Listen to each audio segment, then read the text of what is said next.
Good evening, friends. We just returned today after a 10-day tour, a strong delegation to United States and South Korea.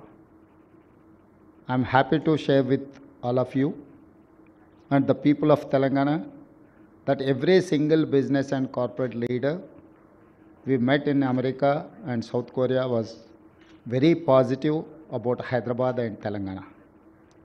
You must have already heard about the news that we have got 31,500 crores investments and over 30,000 plus jobs so far. Many more deals will be signed in the next few months. We are creating an investor task force to follow up on all meetings and get many more jobs for our people. Telangana is the future state. It has 3 rings. Inner ring is a core urban Hyderabad. Telangana second ring is semi-urban, where we will build manufacturing hub. The regional ring road will help develop this area. It will be our answer to China plus one strategy for American and Korean companies. Third ring is outside ring regional ring road. It is a rural Telangana. Here we will develop best villages in Asia with all modern facilities.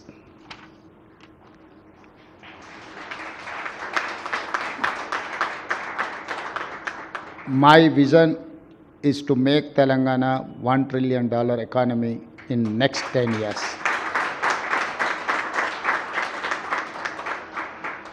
I met Cognizant team in the US. I spoke to Mr. Ravi Kumar, your CEO.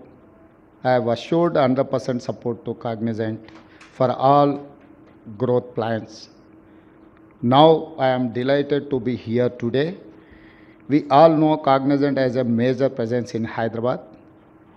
You have about 60,000 plus employees.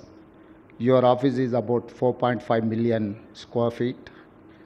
I'm very happy Cognizant will hire about 4,000 freshers from engineering colleges every year for Hyderabad facilities. I also want to thank you for spending crores of rupees towards CSR for various good causes. This new facility will soon make Hyderabad the largest presence for Cognizant in India. I hope you will soon grow so big you will have 1 lakh employees in Hyderabad. I once again thank and congratulate Mr. Surya Gumadi, Mr. John Kim, Ms. Kathy, and Gaurav Hazra, and all employees of Cognizant for your success. Best wishes. Thank you.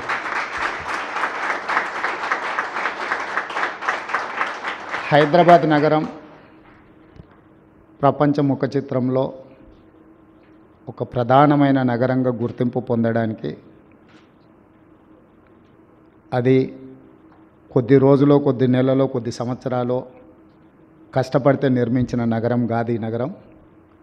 ఈ నగరం 430 సంవత్సరాల క్రితం కులీ కుతుబ్ షాయిల నుంచి మొదలు పెడితే నిజాం వరకు హైదరాబాద్ నగరాన్ని నిర్మించడం జరిగింది. ఆ తర్వాత నిజాం బ్రిటిషర్స్ కలిసి రెండవ నగరం సికింద్రాబాద్ని నిర్మించడం జరిగింది. మళ్ళీ మా మంత్రి శ్రీధర్ బాబు గారు చెప్పినట్టు శ్రీ రాజీవ్ గాంధీ గారి దేశంలో సాంకేతిక నైపుణ్యమే నిరుద్యోగ సమస్యకు పరిష్కారం. ప్రపంచంతో పోటీ పడాలంటే భారతదేశం సాంకేతిక నైపుణ్యం సంపాదించాలి అని చెప్పి దేశానికి కంప్యూటర్ని పరిచయం చేసింది. ఆ కంప్యూటర్ని పరిచయం చేసిన క్రమంలోనే శ్రీ రాజీవ్ గాంధీ గారి నిర్ణయం మేరకు ఆంధ్రప్రదేశ్లో ఆనాటి ముఖ్యమంత్రి నేదురుమల్లి జనార్దన్ రెడ్డి గారు 1992లో ఐటీ సెక్టర్ కోసం మొట్టమొదటి పునాది రాయి వేయడం జరిగింది. తర్వాత ఆ కార్యక్రమం ఆగిపోవడం, ఆ తర్వాత నారా చంద్రబాబు నాయుడు గారు ఉమ్మడి రాష్ట్రానికి ముఖ్యమంత్రిగా బాధ్యతలు చేపట్టడం, వారు ఖచ్చితంగా ఆంధ్రప్రదేశ్ యొక్క నిరుద్యోగ సమస్య, రాష్ట్రం యొక్క ఆదాయం పెంచుకోవాలి అనంటే వ్యవసాయం ఒకటే సరిపోదు, సాంకేతిక నైపుణ్య రంగంలో రాణించాలి అని చెప్పి హైటెక్ సిటీని నిర్మించడం జరిగింది. హైటెక్ సిటీ నిర్మాణంతో హైదరాబాద్ నగరంలో పెట్టుబడులు రావడం, నారా చంద్రబాబు నాయుడు గారు, డాక్టర్ వైఎస్ రాజశేఖర రెడ్డి గారు 3వ నగరంగా సైబరాబాద్ నగరాన్ని నిర్మించారు. ఈరోజు హైదరాబాద్ని 3 నగరాలుగా చూడొచ్చు. హైదరాబాద్ నగరం, సికింద్రాబాద్ నగరం, సైబరాబాద్ నగరం, ఔటర్ రింగ్ రోడ్, అంతర్జాతీయ ఎయిర్పోర్ట్, ఐటీ కంపెనీలు, ఫార్మా రంగము, ఇట్లా ప్రతి రంగంలో హైదరాబాద్ రాణించడం వల్ల ఈరోజు ప్రపంచ స్థాయిలో మన తెలంగాణ రాష్ట్రానికి, హైదరాబాద్ నగరానికి ఒక గొప్ప గుర్తింపు వచ్చింది. హైదరాబాద్ ఏ విధంగా అయితే అభివృద్ధి చెందిందో కాగ్నిజెంట్ కూడా సూర్య గుమ్మడి గారు చెప్పినట్టు 2002లో ఒక చిన్న సంస్థగా ఇక్కడ పని మొదలుపెట్టి ఈరోజు తెలంగాణ రాష్ట్రంలో అత్యధికంగా ఉద్యోగ అవకాశాలు కల్పిస్తున్న 2వ సంస్థగా కాగ్నిజెంట్ రాణించింది.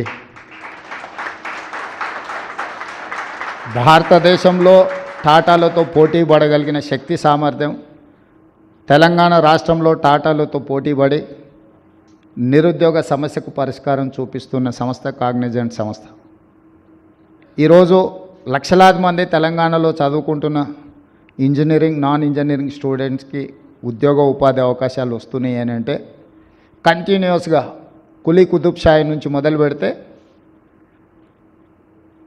నారా చంద్రబాబు నాయుడు గారు వరకు ఎక్కడ కూడా హైదరాబాద్ నగర అభివృద్ధి విషయంలో సిద్ధాంతపరంగా, రాజకీయ పరంగా విభేదాలు, భిన్న అభిప్రాయాలు ఉన్న హైదరాబాద్ నగర అభివృద్ధిలో ఎప్పుడు కూడా అది ప్రభావం చూపించలేదు.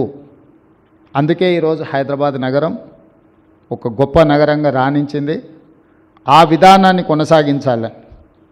ఈరోజు తెలంగాణ రాష్ట్ర 2వ ముఖ్యమంత్రిగా, అదేవిధంగా మా మిత్రుడు IT and industries minister Sridhar Babu గారు, మేము స్పష్టంగా కాగ్నిజెంట్ ప్రతినిధులకే కాదు, ఈ దేశంలో పెట్టుబడులు పెట్టడానికి ముందుకు వస్తున్న మా యుఎస్ అండ్ సౌత్ కొరియా పర్యటనలో వచ్చిన చాలా అంతర్జాతీయ సంస్థలకు ఒక మాట చెప్పదలుచుకున్నాం.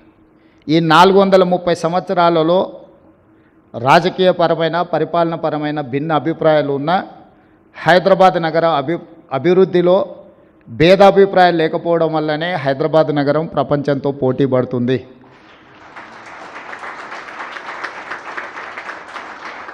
ఇక ముందు అంతకంటే వేగంగా ఈ హైదరాబాద్ నగరాన్ని విస్తరించడానికి, ఈ 3 నగరాలు మన రాబోయే అవసరాలను తీర్చడానికి అవకాశం ఉందో లేదో అన్న ఆలోచనతోటి ఈరోజు అంతర్జాతీయ ఎయిర్పోర్ట్కు కూతవేటు దూరంలో, hardly 20 minutes drive from international airport, ఒక కొత్త నగరం, 4th సిటీని, ఫ్యూచర్ సిటీని మా ప్రభుత్వం నిర్మించాలనుకుంటుంది.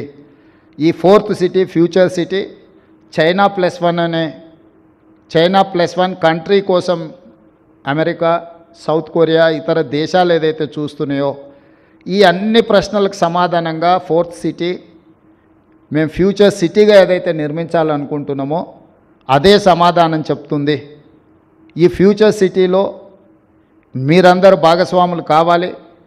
కాగ్నిజెంట్ తొందరలోనే 1,00,000 మంది నిరుద్యోగులకు ఉద్యోగ అవకాశాలు కల్పించేటప్పటికీ ఆ ఫ్యూచర్ సిటీలో కూడా మీ ప్రెజెన్స్ కనిపించాలి, మీరు అక్కడ ఉండాలి. మిమ్మల్ని అక్కడికి రావాల్సిందిగా రాష్ట్ర ప్రభుత్వం తరఫున సాదరంగా మిమ్మల్ని ఆహ్వానిస్తున్నాం.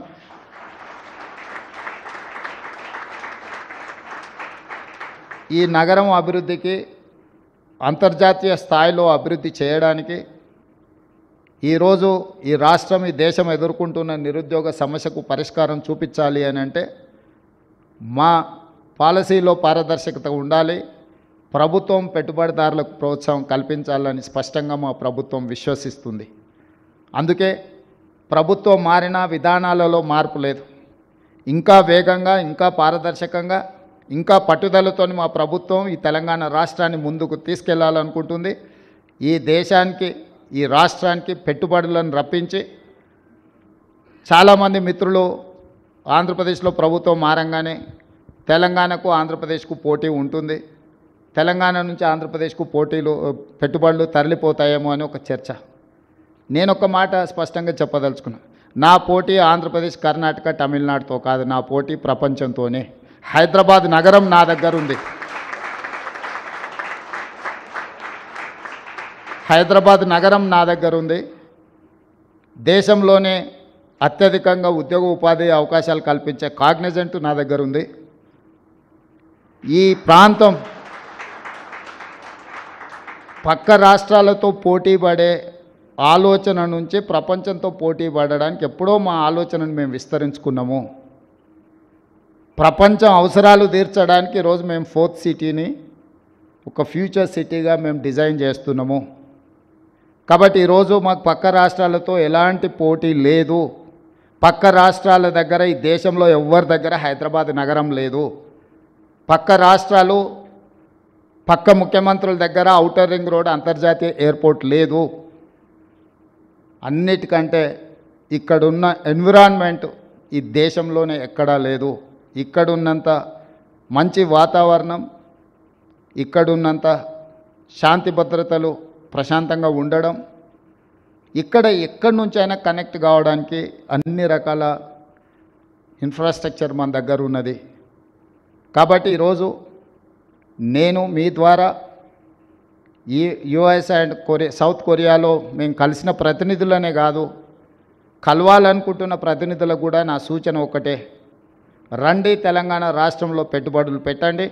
మీ పెట్టుబడులకు భద్రత ఉంటుంది, మీ పెట్టుబడులకు లాభము ఉంటుంది. మీకు కావాల్సిన సాంకేతిక నైపుణ్యాన్ని అందించే యువశక్తి తెలంగాణ రాష్ట్రంలో ఉంది. తెలంగాణ రాష్ట్రాన్ని సాధించిన యువశక్తి తెలంగాణ నిర్మాణంలో ముందుకు వస్తారు. ఎవరు వచ్చినా ఈ రాష్ట్రంలో పెట్టుబడులు పెట్టే వాళ్లకు రక్షణ ఉంటుంది. తెలంగాణ రాష్ట్ర ముఖ్యమంత్రిగా నేను స్పష్టంగా పెట్టుబడిదారులకు నేను హామీ ఇస్తున్నా. ఎవరు ఎలాంటి భేషజాలకు లోను కావాల్సిన అవసరం లేదు, ఎవరు ఆందోళన చెందాల్సిన అవసరం లేదు. అక్రాస్ ద టేబుల్ మీకు ఏం పర్మిషన్స్ కావాలన్నా, మీకు ఎలాంటి వసతులు కావాలన్నా తెలంగాణ రాష్ట్ర ప్రభుత్వం అందిస్తుందని తెలియజేస్తూ మీ అందరి దగ్గర సెలవు తీసుకుంటున్నాను. ధన్యవాదాలు మిత్రులారా.